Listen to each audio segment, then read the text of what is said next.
So, welcome to the course, Sanjay. Yesterday we started on introduction to cloud computing. I will just give a brief about where we were yesterday.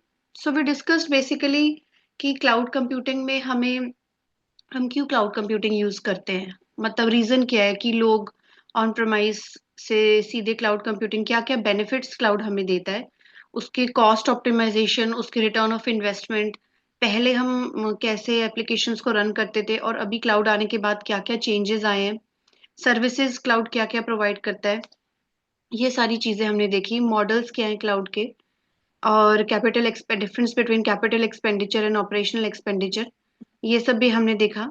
Public cloud, private cloud. So अभी public cloud, private cloud और एक third part भी आता है hybrid cloud, जिसके बारे में हम शुरू करेंगे। तो अभी तक जो हमने देखा है उसमें कोई डाउट है आपको, संजय जी? मैम, ये कंफ्यूजन है अभी भी पब्लिक एंड प्राइवेट में। अगर आप उससे थोड़ा ठीक है। और एग्जांपल आप एक्सप्लेन कर दो दैट ओके। इज। वैसे ओवरऑल क्लाउड कंप्यूटिंग हम क्यों यूज करते हैं, what is the meaning of renting as a service, utility, हम क्यों कहते हैं कि क्लाउड कंप्यूटिंग एक यूटिलिटी की तरह हम यूज करते हैं। जैसे हम कोई भी सॉकेट में प्लग इन करते हैं तो वो हम सीधे इलेक्ट्रिसिटी यूज करते हैं, राइट? हमें नहीं पता कि वो इलेक्ट्रिसिटी जनरेट कैसे हो रही है। तो वो भी एक तरह से यूटिलिटी हम यूज करते हैं। जैसे घरों में पानी आता है, गैस आता है, या इलेक्ट्रिसिटी आता है, तो हम सिर्फ उसको यूज करते हैं, but we don't know the actual internalization. So that's what renting as a service means. अब क्लाउड के काफी सारे मॉडल हैं। सबसे कॉमन मॉडल जो यहाँ पे यूज होता है वो पब्लिक क्लाउड है। तीन तरह के मॉडल होते हैं: public cloud, private cloud and hybrid cloud.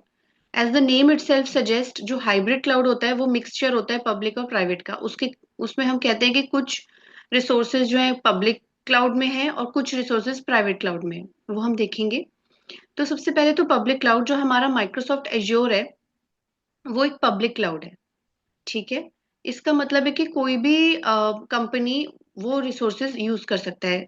कोई भी कंपनी ए है, सपोजिंग उसने कुछ रिसोर्सेज क्लाउड में अपने रखे हैं और वो सर्विसेज ले रहा है क्लाउड से, स्टोरेज सर्विसेज ले रहा है या कंप्यूटिंग सर्विस ले रहा है, या कोई और एक और कंपनी है एक्स वाई जी, वो भी अपने रिसोर्सेज क्लाउड में रख रहा है। तो मतलब बहुत सारे वेंडर्स आ जाते हैं जो कि अपने रिसोर्सेज क्लाउड में रखते हैं और यूज कर सकते हैं। तो वो शेयर्ड रिसोर्सेज में, उस शेयर्ड पूल में रहता है उनका रिसोर्सेज।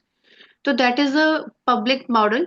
लाइक कोई भी वहां पे अपने रिसोर्सेज रख सकता है and anybody can use that. Not anybody means anybody can keep use that resources combinedly. ऐसा नहीं है कि मैंने अपना रिसोर्स रखा है तो कोई और जन उस रिसोर्स, स्टोरेज रिसोर्स को यूज नहीं कर सकता, या आप नहीं कर सकते हो। कोई भी पब्लिक क्लाउड को यूज कर सकता है। इसका एग्जांपल है Microsoft azure, AWS, Amazon web services, GCP। इसमें जो भी क्लाउड के बेनिफिट्स हैं वो अप्लाई होते हैं। जैसे इसमें कैपिटल एक्सपेंडिचर नहीं लगता है, बिकॉज हमें पता है कि क्लाउड, माइक्रोसॉफ्ट जो है एक वेंडर है और वो हमें सारे हमारे इंफ्रास्ट्रक्चर प्रोवाइड करता है, नेटवर्क प्रोवाइड करता है, स्टोरेज प्रोवाइड करता है। तो कैपिटल एक्सपेंडिचर तो रहा नहीं, सिर्फ ऑपरेशनल एक्सपेंडिचर इस केस में रहता है। तो ये सम ऑफ द प्रॉपर्टीज हैं जो कि हम कहते हैं कि पब्लिक क्लाउड में प्रॉपर्टीज हम माने तो। ये कंजम्पशन बेस्ड प्राइसिंग है। इसका मतलब क्या होता है कंजम्पशन बेस्ड का? मतलब आप जितना यूज करेंगे आपको उतनी ही पेमेंट करनी है।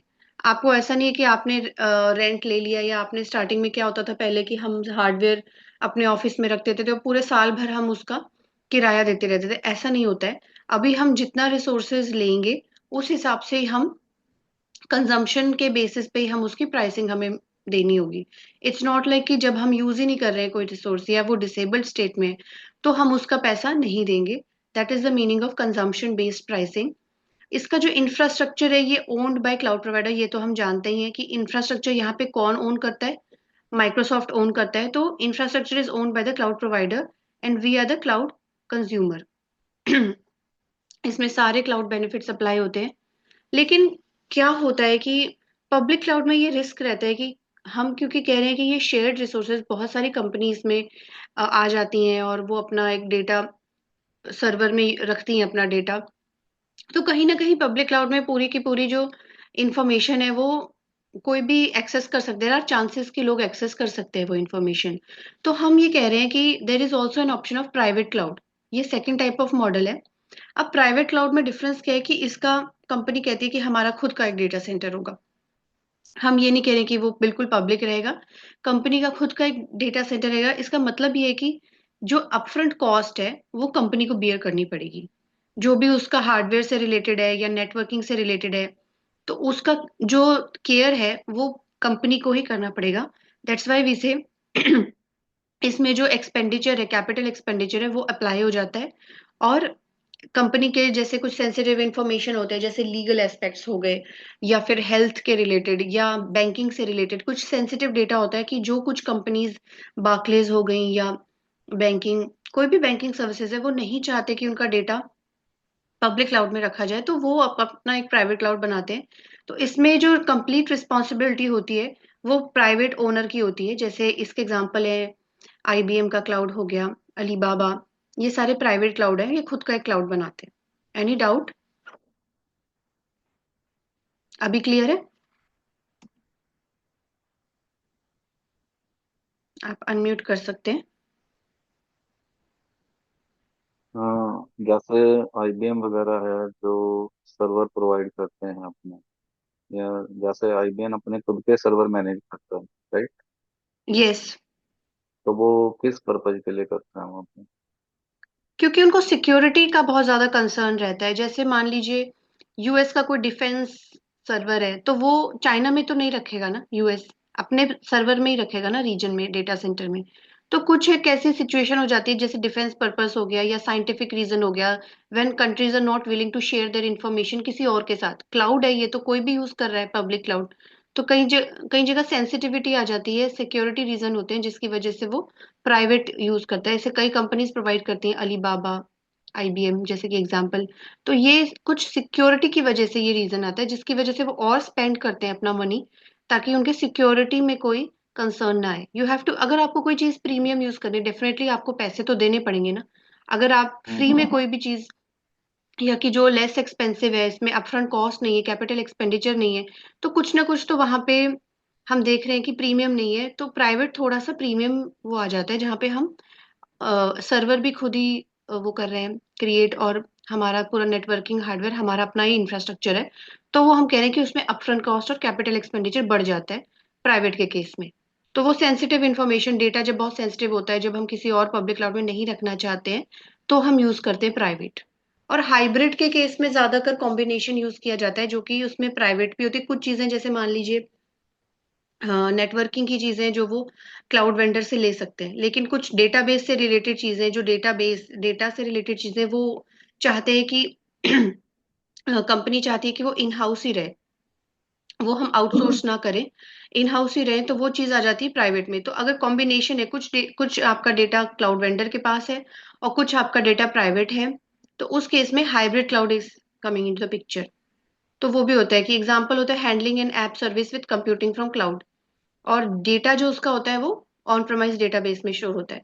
ये this is a combination of capex and opex. इसमें बोथ होता है, बिकॉज प्राइवेट क्लाउड है तो कैपिटल एक्सपेंडिचर होगा, और पब्लिक क्लाउड है तो ऑपरेशनल एक्सपेंडिचर होगा उसको मेंटेन करने के लिए। तो ये डिफरेंस रहता है। ठीक है। मूविंग ऑन, हमारे पास बहुत सारी सर्विसेज है। अगर आप देखेंगे, जब आप क्लाउड पोर्टल पे लॉग इन करेंगे, हम आज देखेंगे कि जब अकाउंट बनाना था, तो यू हैव टू क्रिएट आज, जब आप सेशन के बाद you will be trying to create portal account, because वो बहुत ज़रूरी है। तो सबसे पहला काम यही होगा कि हमें पोर्टल पे जाके एक माइक्रोसॉफ्ट अकाउंट बना के लॉग इन करना होगा और पोर्टल का एक्सेस लेना होगा। तो हम वहाँ पे देखेंगे कि we have more than 100 connectors या 150, बहुत सारे कनेक्टर्स माइक्रोसॉफ्ट देता है। हर एक कनेक्टर का अपना यूसेज होता है, और वो अलग अलग सर्विसेज प्रोवाइड करता है माइक्रोसॉफ्ट। चाहे वो कंप्यूट सर्विस हो गया, डेटाबेस सर्विस हो गया, स्टोरेज सर्विस हो गया, सॉफ्टवेयर, ये सारी चीजें आपने ऑन प्रमाइज की होंगी। डेटाबेस आप ऑन प्रमाइज भी यूज करते हैं। अगर इसके नेमिंग कन्वेंशन देखें तो हम इसको कॉस्मोस डीबी बोलते हैं। अगर एज्योर के केस में हम बात करें तो उसको बोलते हैं कॉस्मोस डीबी या एज्योर सीक्वल। जबकि अगर हम ऑन प्रमाइज बात करते थे तो हम बोलते थे कि it is more of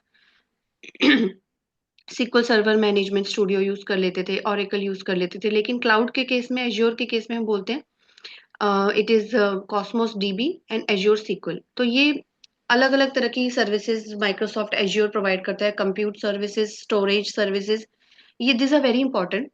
even with the certification perspective, अगर आप सर्टिफिकेशन करना चाहते हैं, डेवलपर सर्टिफिकेट या फंडामेंटल करना चाहते हैं, तो यहाँ से आपकी जर्नी बहुत ज्यादा इंपॉर्टेंट हो जाती है कि कंप्यूट सर्विसेज में क्या क्या आता है, कंप्यूट सर्विसेज क्या प्रोवाइड करता है, स्टोरेज सर्विसेज में क्या क्या आता है, ब्लॉब हो गया, फाइल हो गया, डेटाबेस सर्विसेज में क्या आता है, कॉस्मोस हो गया, सॉफ्टवेयर एज अ सर्विस में क्या आता है, तो ये डेवॉप्स हो गया। These are very important with respect to the examination point of view also. तो सबसे पहले अगर हम देखें जो डिमार्केशन हुआ है, तीन तरह की सर्विसेज हम देखते हैं, IAS infrastructure as a service, second is platform as a service, and third is software as a service. So what is infrastructure as a service? Infrastructure as a service का सबसे बड़ा एग्जाम्पल है virtual machine. Virtual machine हमें एक, अगर हम deploy करते हैं पोर्टल पे, तो आपको पता है कि वर्चुअल मशीन डिप्लॉय करने के बाद जब हम लॉग इन करते हैं, it is acting as a more, जैसे हम डेस्कटॉप यूज कर रहे हैं।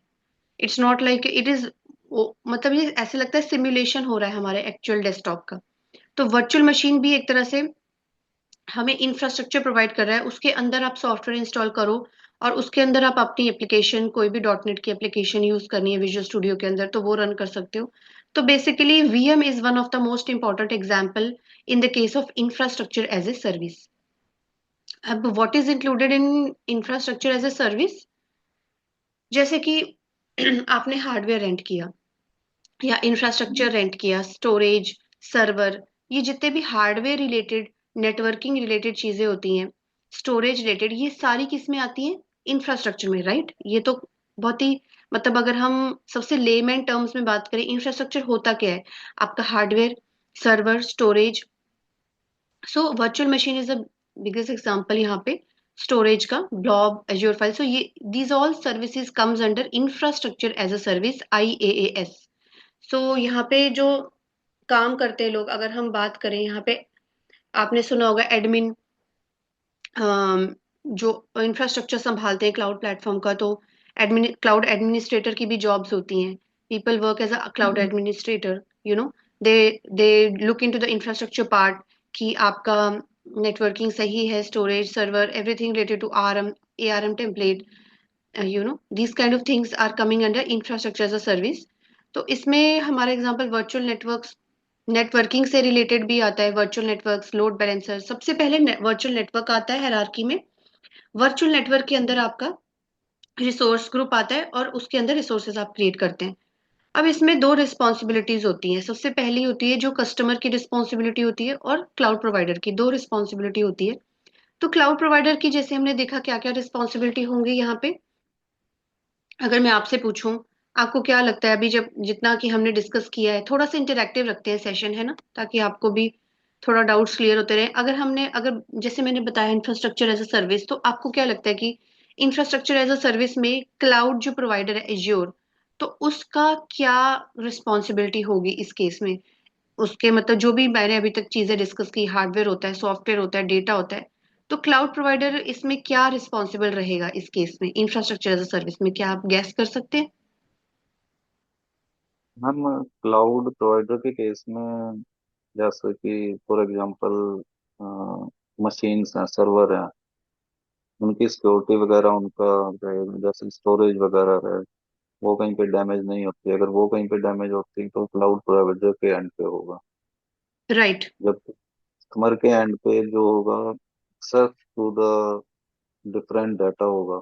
राइट। ताकि आप, कि हमने कोई डेटाबेस इंस्टॉल किया या हमने अपनी फाइल्स वगैरह रखी हैं, राइट। तो उसका हम एक्सेस किसको दे रहे हैं, वो कस्टमर के एंड पे रहेगा। इस टाइप की जो रिस्पॉन्सिबिलिटी है। करेक्ट। सही बोल रहे हैं। जो क्लाउड प्रोवाइडर की रिस्पॉन्सिबिलिटी रहती है इसमें, फिजिकल होस्ट, फिजिकल नेटवर्क, जो भी इंफ्रास्ट्रक्चर से रिलेटेड है, फिजिकल डेटा सेंटर, स्टोरेज, ये सारी रिस्पॉन्सिबिलिटी रहती है क्लाउड प्रोवाइडर की, क्लाउड वेंडर की, दैट इज माइक्रोसॉफ्ट। एंड जो कस्टमर की रिस्पॉन्सिबिलिटी रहती है मोर और डेटा से रिलेटेड, और आइडेंटिटीज एंड डिवाइसेस इंफॉर्मेशन जो भी हम सॉफ्टवेयर मतलब उसमें यूज कर रहे हैं, उससे रिलेटेड हमारा रिस्पॉन्सिबिलिटी रहती है कस्टमर की। Second, one of the another most important service is platform as a service. Now, what is platform? ये मैं इसलिए थोड़ा डीप में समझा रही हूँ बिकॉज आने वाले चैप्टर्स में हम देखेंगे, हम इनके ही एग्जाम्पल आगे पढ़ रहे हैं। अगर हम वर्चुअल मशीन के बारे में पढ़ेंगे तो वो इंफ्रास्ट्रक्चर का ही एग्जाम्पल है ना। वो कहीं और से तो नहीं आ रहा, सर्विस से ही मतलब निकल के हम वर्चुअल मशीन पढ़ाएंगे। या प्लेटफॉर्म का एग्जांपल अगर हम ले तो एज्योर ऐप सर्विस होता है, तो वो कहाँ से आ रहा है, उसके जो फीचर्स होंगे वो बहुत सारे इससे मिलते जुलते होंगे। तो इसलिए हम इसको थोड़ा सा डेप्थ में पढ़ रहे हैं कि इंफ्रास्ट्रक्चर में क्या क्या फीचर्स होंगे, क्या क्या रिस्पॉन्सिबिलिटीज होंगी, ताकि आप रिलेट कर पाओ। क्योंकि जब हम इसके एग्जाम्पल पढ़ेंगे इंफ्रास्ट्रक्चर के, वीएम हो गया, स्टोरेज ब्लॉब हो गया, तो you will be able to understand कि where it is coming from. तो जो डिमार्केशन हुआ है वो इस बेसिस पे हुआ है, infrastructure as a service, platform as a service and software as a service. Clear? तो इसका इसलिए बहुत जरूरी है ये पढ़ना, ताकि आपको आगे वाले मॉड्यूल्स में बिल्कुल प्रॉब्लम ना हो, इसलिए हम इसको बहुत ज्यादा डिटेल में पढ़ते हैं पहले मॉड्यूल को। तो platform as a service, as the name itself suggest, इसमें इंफ्रास्ट्रक्चर तो क्लाउड प्रोवाइड करेगा ही, on top of infrastructure platform भी देगा। एग्जाम्पल, एज्योर ऐप सर्विस, कोई भी ऐप सर्विस है, चाहे वो वेब ऐप है, मोबाइल ऐप है, अगर आपको यूज करनी है तो it is more of a container. जैसे कि मान लो आपने, जब आपके पास लॉगिन आएगा तो आप खुद से एक ऐप सर्विस क्रिएट कर सकते हो क्लाउड में। ठीक है? ऐप सर्विस क्रिएट करोगे तो उसके बाद जब आप अपने लोकल में कोई भी डॉट नेट का वेबसाइट वगैरह बनाते हो, उसको होस्ट कर सकते हो आप अपने ऐप सर्विस में। तो वो एक तरह का कंटेनर होता है प्लेटफॉर्म एज अ सर्विस में, जो भी हम कह रहे हैं, app service, web app, mobile app, ये जितने भी एप्स हैं, लॉजिक ऐप जिस पे हम वर्क कर रहे हैं एज अ कंपनी में, तो लॉजिक ऐप वगैरह ये सारे प्लेटफॉर्म एज अ सर्विस है। इसका मतलब क्या है कि माइक्रोसॉफ्ट आपको इंफ्रास्ट्रक्चर भी दे रहा है, और माइक्रोसॉफ्ट कह रहा है कि हाँ आप अपना कोड इसमें डालिए और आप इसको डिप्लॉय करें, हम आपको इंफ्रास्ट्रक्चर और प्लेटफॉर्म भी देंगे। तो we are not worried about the platform की कहाँ से हमें इंस्टॉल करना है। इसके एग्जाम्पल हैं माइक्रोसॉफ्ट एज्योर लॉजिक ऐप। ठीक है? इसमें बहुत सारी एडमिनिस्ट्रेशन कॉस्ट बहुत रिड्यूस हो जाती हैं। A cloud platform offers an environment on which developers create and deploy, जैसे कि हमने देखा डेवलपर यहाँ पे क्रिएट कर सकते हैं कोई कोड, वहां पे भी पाइथन का कोड हो गया या डॉट नेट का कोड हो गया, ये सारे कोड आप डेवलप करके डिप्लॉय भी कर सकते हैं। और इसमें हमें ये नहीं वरी करना होता कि कितने सारे प्रोसेसर रन कर रहे हैं, कितनी सारी मेमोरी एप्लीकेशन यूज कर रही है, this all will be taken care by the Microsoft. तो हार्डवेयर भी पूरा पूरा का पूरा माइक्रोसॉफ्ट मैनेज करता है, इसमें कोई हमें हार्डवेयर की कॉन्फ़िगरेशन नहीं करनी होती। तो ये सारे बेनिफिट्स इंफ्रास्ट्रक्चर के टॉप में प्लेटफॉर्म भी प्रोवाइड करता है, तो that we are calling platform as a service. Example हो गए mobile app, web app, logic app, और related to app service will be the example. Azure app service, container service, Azure SQL DB, Cosmos DB. Cosmos DB में भी आप अगर direct अपने की value pair उसमें डालते हैं तो वो ऑलरेडी आपको कॉस्मोस डीबी दे ही रहा है, आप अलग से कुछ इंस्टॉल नहीं कर रहे, सीक्वल सर्वर वहां पे हार्डवेयर नहीं इंस्टॉल कर रहे, आपको ऑलरेडी क्लाउड एक इंफ्रास्ट्रक्चर दे रहा है। Environment to develop and deploy, pay as you go, again it is a pay as you गो। अब इस केस में अगर हम बात करें कि जैसे मैंने आपको इंफ्रास्ट्रक्चर एज अ सर्विस में पूछा था, तो अब मैंने आपको प्लेटफॉर्म एज अ सर्विस के बारे में थोड़ा बताया है। तो क्या आप बता सकते हैं कि प्लेटफॉर्म एज अ सर्विस में हम जो रिस्पॉन्सिबिलिटी शेयर करते हैं विद द क्लाउड प्रोवाइडर और कंज्यूमर, तो उसमें क्या डिफरेंसेस रहेंगे, थोड़ा सा आप उसमें बता सकते हैं? 1 मिनट। या इसमें जो am I audible, yes yes. इसमें जो मेनली रहेगा, पहले जो हमने इंफ्रास्ट्रक्चर एज ए सर्विस किया था उसमें जैसे सर्वर वगैरह की मैनेजमेंट रखी थी। ठीक है, जैसे पोर्ट वगैरह ओपन करना है या कुछ और किसी टाइप का एक्सेस देना है, तो उस टाइप की रिस्पॉन्सिबिलिटी भी मोस्टली अब क्लाउड एंड पे चली जाएंगी। और जैसे कि कोई वर्टिकल स्केलिंग होती है, हॉरिजॉन्टल स्केलिंग होती है, तो वो भी फिर जैसे ऑन डिमांड बेसिस, जितना फॉर एग्जांपल हमने एक एप्लीकेशन डिप्लॉय की यूजिंग ऐप सर्विसेज, या तो अगर उस पे उसकी रिक्वेस्ट ज़्यादा आती हैं, तो फिर वो हॉरिजॉन्टल स्केलिंग अकॉर्डिंगली अपने आप मैनेज करेगा, वो हमें नहीं करनी है, कस्टमर को नहीं करनी है वो चीज़ें। राइट।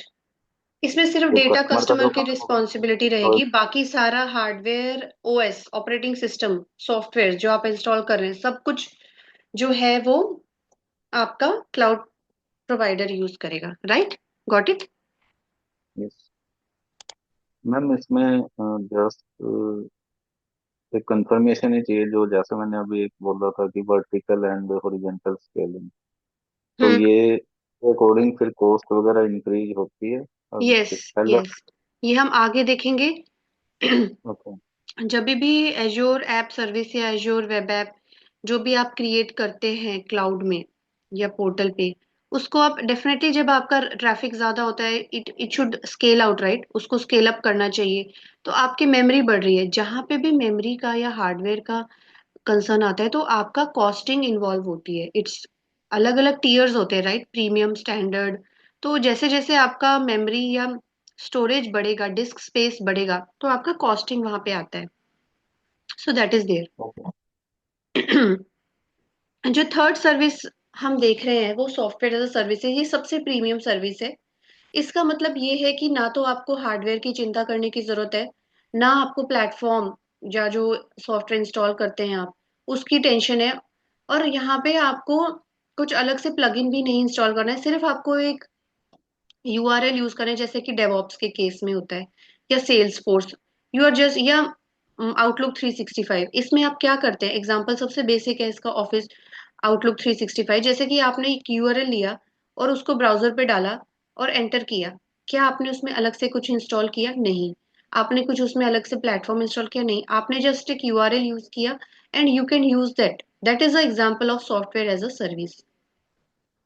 तो इसमें no installation, application is not develop but only configured. Customer की रिस्पॉन्सिबिलिटी क्या रहती है? सिर्फ डेटा रहती है, अकाउंट रहता है, लॉगिन इन्फॉर्मेशन वगैरह, और क्लाउड प्रोवाइडर की सारा फिजिकल ऑपरेटिंग नेटवर्क। आपको डेवऑप्स तो पता ही है ना, जैसे कि आप बोल रहे थे, what is DevOps? DevOps is basically developer operation. हाँ। Like, no, hello. Yeah DevOps is basically, developer operations.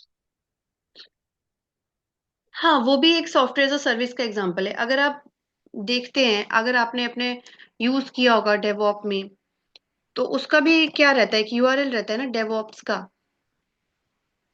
जो भी है, मतलब ये तो मैं ऐसे एग्जांपल दे रही हूँ, जो भी कंपनी का आपका, जैसे ये पोर्टल का यूआरएल है, वैसे ही डेवऑप्स का यूआरएल होता है, और आप उसमें सिर्फ साइन इन करते हैं, राइट। तो कहने का मतलब है, जो you're just using the URL and using it, जैसे ये आउटलुक 365 हो गया, office 365 means you're just using the URL and just clicking on it and just signing in, that's it. ठीक है, इसको फॉरगेट करना पड़ेगा। तो फॉर ऐसे ही एग्जाम्पल आपको, गूगल डॉक्स वगैरह होते हैं, वो भी software as a yes, service count. Yes, yes. Google इसमें डॉक्स, कुछ आप जीमेल अलग से वगैरह। तो इंस्टॉल कर नहीं रहे, एग्जैक्टली। हाँ जी। That in is example of software as a service. ठीक है। और सेकंड चीज आपको क्या करनी है आज, after we complete this module one, आपको हम्म। एक अकाउंट बनाना है माइक्रोसॉफ्ट पोर्टल पे, बिकॉज अभी तो हम इंट्रोडक्शन कर रहे हैं ना, तो अभी तो इसमें लॉगिन की नहीं है। लेकिन गोइंग फर्दर आपको ऐसे दिखेगा, आपको पोर्टल, आपने यूज तो किया है ना पोर्टल अपने काम में? हाँ जी। हाँ, यस। किया है ना। तो आपको, do you know how to create a Microsoft account to log in into Azure portal? और मैं बताऊंगी इसमें। मैम आप गाइड कर दो, मैं कर हाँ, लेता मैंने हूँ, बट आप मैंने एक एक एक बार स्टेप वाइज तो। इसमें इसमें इंक्लूड किया है। तो आप रिकॉर्डिंग भी गो थ्रू कर सकते हो, पीपीटी भी रिकॉर्डिंग, पीपीटी भी गो थ्रू कर सकते हो। मैंने यहाँ पे आगे जाके बताया हुआ है कैसे आपने करना है लॉगिन। ठीक है। तो आप यही करेंगे, आज का टास्क यही है। आपको जाके अपना माइक्रोसॉफ्ट अकाउंट बनाना है सबसे पहले, जो भी माइक्रोसॉफ्ट का अकाउंट बनता है जीमेल का। उसके बाद आपको लॉगिन करना है पोर्टल पे। अगर आप पोर्टल पे लॉगिन करे हो, then it's okay, we are good to go. Every day we will do login here with that. तो उसमें क्या रहता है, आपको शायद वो कार्ड डिटेल्स मांगता है, लेकिन पैसे डिडक्ट नहीं करता है। 1 मंथ का फ्री मिलता है, पता है ना? हाँ। तो 1 मंथ का आपको फ्री मिलेगा। और उसके बाद अगर आप यूज करना चाहते हैं, तो आपको पे, थोड़ा जितना भी आप पे यूज करोगे, पे करना पड़ता है। बट 1 मंथ के बाद आप वो कैंसिल कर सकते हो। ठीक है।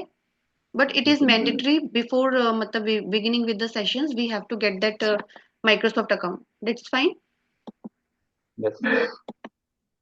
तो मूविंग ऑन, हमारे अभी तक जो हमने पढ़ा वो बेसिकली हमने सर्विसेज के बारे में पढ़ा, मॉडल्स के बारे में पढ़ा, और different infrastructure plus SaaS services जो माइक्रोसॉफ्ट ऑफर करती है। अब हम देख रहे हैं कि प्रैक्टिकली पोर्टल में हम कैसे चीजें बनाएंगे। कहीं पे तो आप पोर्टल पे क्लाउड को आप यूज करेंगे ना, कोई भी कोड आप डिप्लॉय कर रहे हैं, ये पोर्टल ही सबसे ज्यादा हमारा यूज होता है। लेकिन और भी तरीके हैं, सिर्फ पोर्टल से आप क्रिएट नहीं करते हो रिसोर्सेज, और भी तरीके हैं, वो हम देखेंगे। कमांड लाइन इंटरप्रेटर हो गया, पावर शेल हो गया, जिसको स्क्रिप्ट से ज्यादा इजी लगता है तो they create by script, scripts भी हम लिखते हैं जिस पे हम रन करके we can create the resources. तो let's begin. Today when you will create a login and जब आपका लॉगिन यूजर नेम पासवर्ड होगा, आपको पोर्टल ऐसा दिखेगा जहाँ पे आपका ओके। सब्सक्रिप्शन होता है, रिसोर्स ग्रुप होता है, स्टोरेज अकाउंट, इस तरह से आपको सारी सर्विसेज दिखती है। करेक्ट।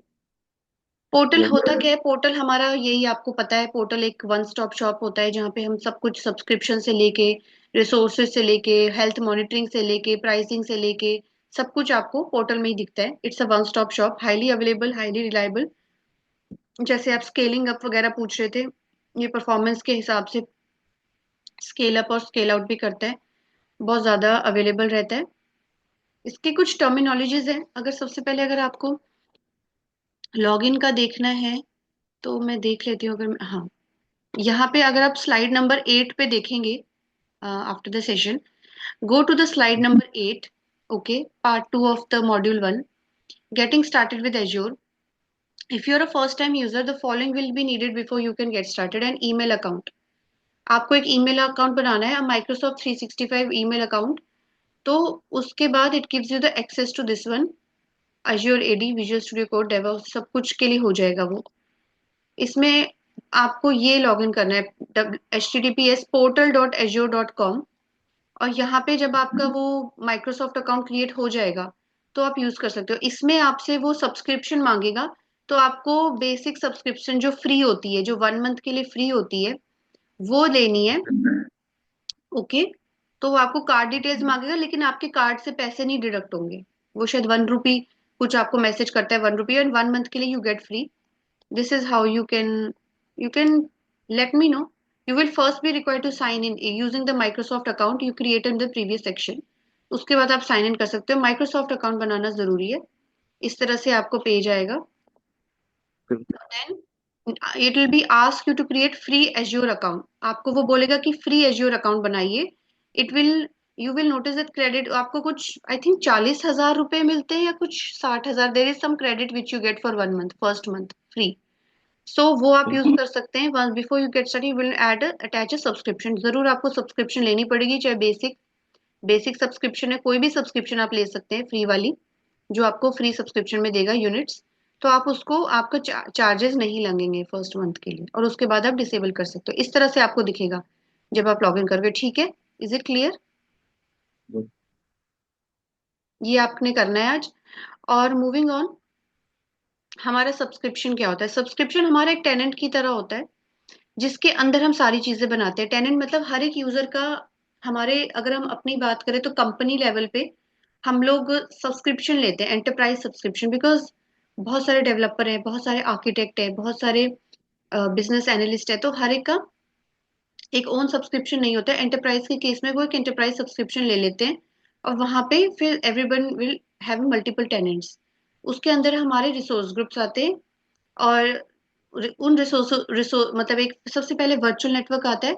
वर्चुअल नेटवर्क के अंदर ये सारे सब्सक्रिप्शंस, रिसोर्स ग्रुप्स, ये सारी चीजें आती है।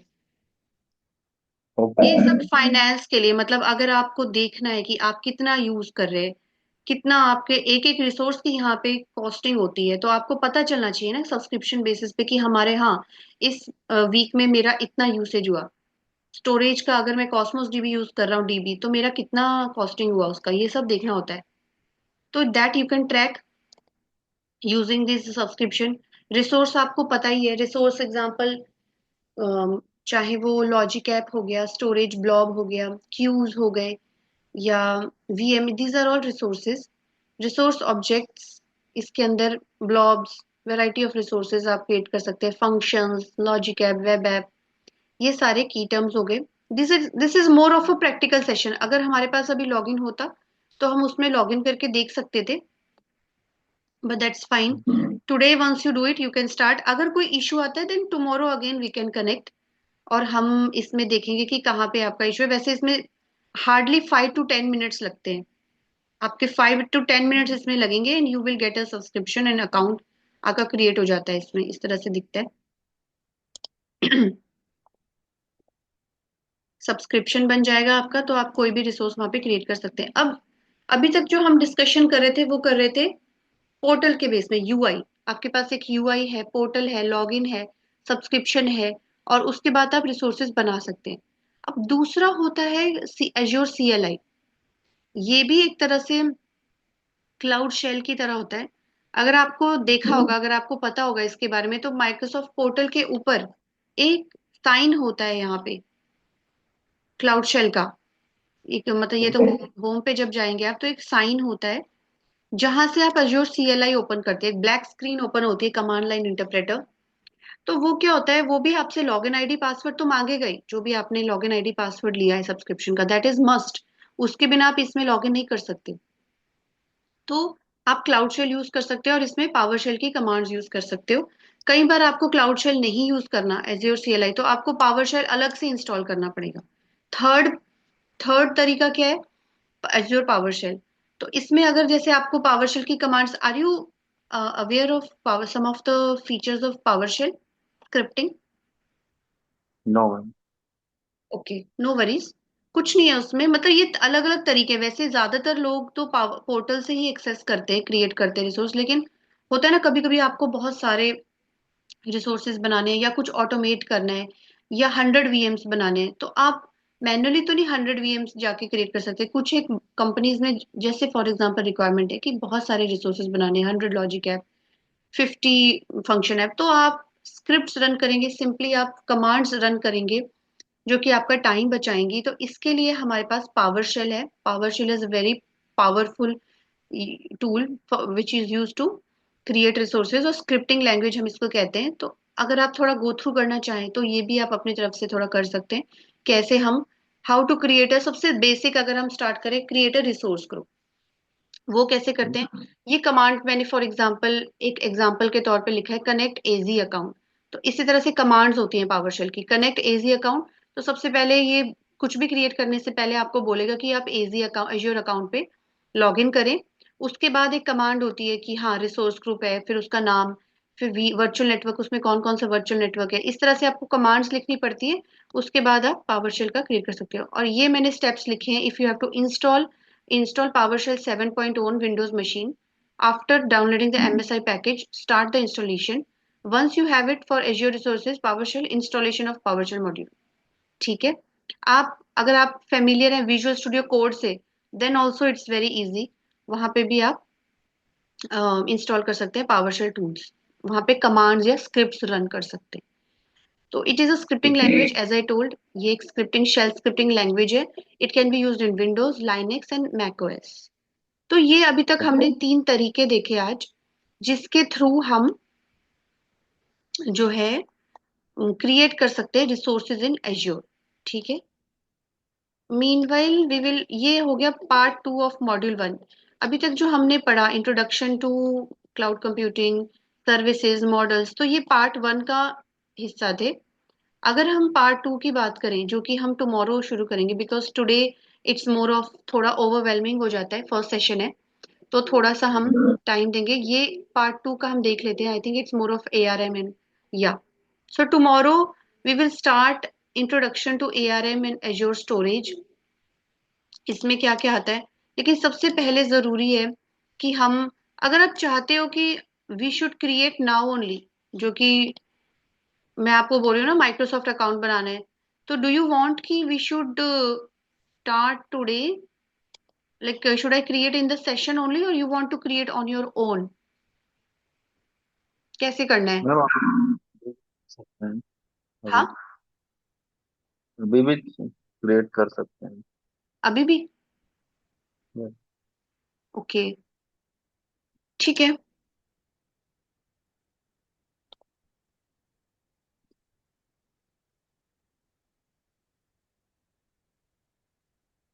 लेकिन आपके पास जीमेल होना चाहिए, जीमेल तो है ना? हम- हाँ। मैम मुझे क्रिएट करना पड़ेगा? अच्छा, जीमेल के साथ ही चलेगा ये? हाँ, कोई जीमेल, अगर हम माइक्रोसॉफ्ट अकाउंट बनाते हैं तो वो जीमेल तो मांगता है। Okay okay. तो अगर आपके आप, पास है तो चैट में डाल दो। ओके। नहीं मैम, अभी तो नहीं। जीमेल नहीं है? नहीं, ओके। मैं बना लेता हूँ वो। हम्म। जैसे ये है ना, तो यहाँ पे ईमेल तो देना पड़ेगा। कोई भी ईमेल देना, जरा ट्राई करते हैं। एक मिनट, मैं पिन को।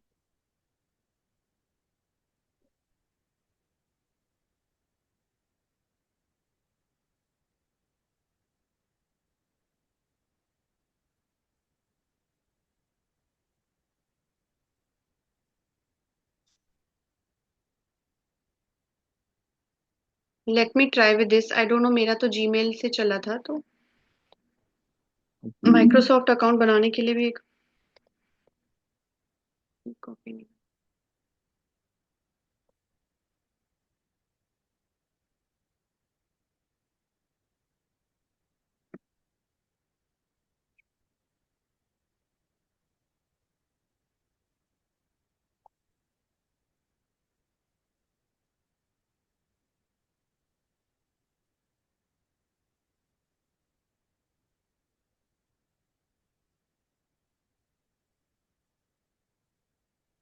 Let me try using this one. Password भी देना पड़ेगा आपको? ये पहले बना होगा ना इससे, नहीं ऐसे ना हो। हाँ, कभी बनाया होगा। नहीं पता पासवर्ड। नहीं, पहले बनाया होगा पास, ये इससे अकाउंट ना, तभी। अच्छा, इससे ऑलरेडी आप बोल रहे हो अकाउंट बना हुआ है पोर्टल का? वो चेक कर लेते हैं, अगर आपको पासवर्ड याद है तो बता दो। अगर ऑलरेडी एग्जिस्टिंग हो तो अभी पता चल जाएगा। तुम ये कोड नीचे वाली ऑप्शन यूज कर लो, ईमेल कोड टू दिस। या कैन यू चेक? हाँ जी, मैं चेक करता हूँ।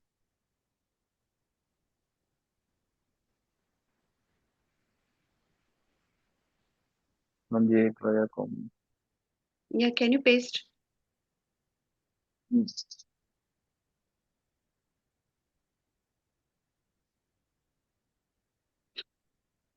394616।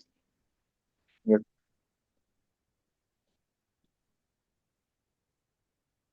Okay. As part of our efforts to improve on Microsoft, we want to let you know that we have updated. Next. ये सही था code. तो ये आपका माइक्रोसॉफ्ट अकाउंट बना हुआ है, ठीक है। नया अब होगा हम मैंने। अब हम ट्राई करते हैं पोर्टल पर सब्सक्रिप्शन, वो आपको कार्ड डिटेल्स वगैरह वो आप शायद खुद भी ट्राई कर नहीं, सकते हो। अच्छा, आ गया आ गया। अब आपको क्या करना है? I understand. Identification by card and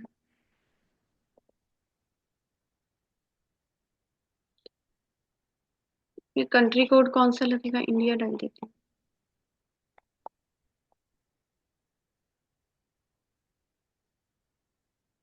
India. Number.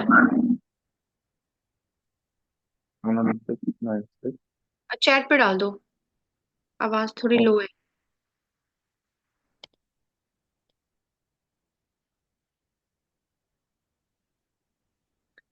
7696।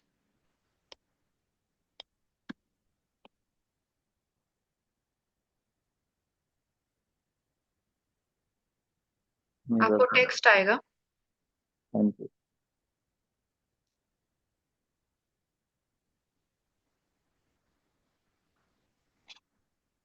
एक मिनट, हाँ। एक मिनट, हाँ। या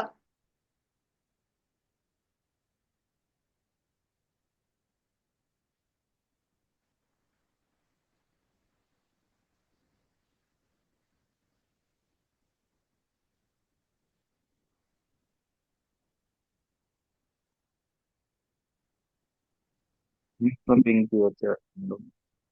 915815। हाँ जी।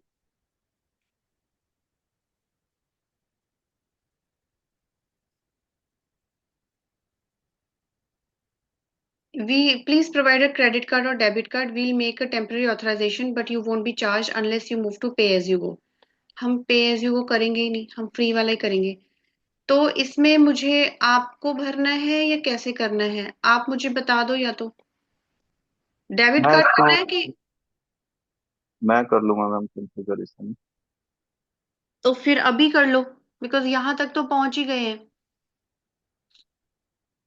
अगर मैं करना है अपने तो बाद में बात ठीक है, करता हूँ। आप इसी जो मैं आपने मुझे ईमेल आईडी दी है ना, इसी से ट्राई हाँ जी। करो ये पूरा वेरिफिकेशन, देन ओके पोर्टल पे लॉग इन करना। अगर आपको स्क्रीन शेयर करनी है तो आप कर सकते हो। नहीं कोई बात नहीं मैम, आई विल मैनेज। ठीक है, yes so yes. You do with the same email ID, ये लॉगिन तो हो रहा है माइक्रोसॉफ्ट में। Once this card verification is done, then you log in in the portal. ठीक है, तो फिर उसके ओके। बाद हम कल डिस्कस करते हैं। मीनवाइल जो आपको बाकी चीजें मैंने बताई हैं, जैसे आपको अटेंडेंस शीट रोज मार्क करनी है ना, जो भी जी। हमने डिस्कशन किया है वो थोड़ा गो थ्रू करें।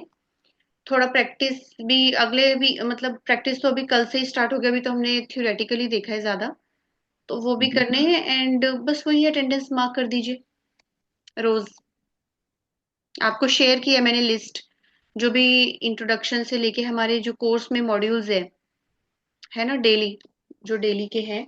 बाकी संडे को ऑफ रहेगा, सैटरडे को हम देख लेंगे, 1 आवर का सेशन देख लेंगे। अदरवाइज संडे को मेरा ऑफ रहता है। Okay, so any doubts for today Sanjay? No ma'am. Is it fine? Yes.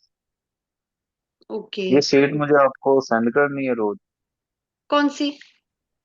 Attender sheet? नहीं, सेंड नहीं करनी, आप फिल करते रहो, फिर at the end of the जो हमारा at the end of the course session रहता है, उसमें वो आपसे पूछेंगे कि मतलब how was the feedback and daily attendance sheet, तो वो बस आपको मार्क करना है एंड आफ्टर कोर्स कंप्लीशन वो शेयर करना होता है मेल पे। Okay okay. It is like ठीक है। Verification from you, right? और ऑल्सो वो आपसे एक्नॉलेजमेंट चाहते हैं, आपने शायद मेल पे एक्नॉलेज नहीं किया, वो जो हमने शेयर किया था ना एक, सबसे पहला वाला मेल। हाँ जी। So I will stop the recording. I will share the recording PPT with you for today's session. Okay. Every day I will send it. जो भी हमारा session रहेगा daily का, I will send the PPT and recording to you. Okay, so that you can keep it for your with yourself.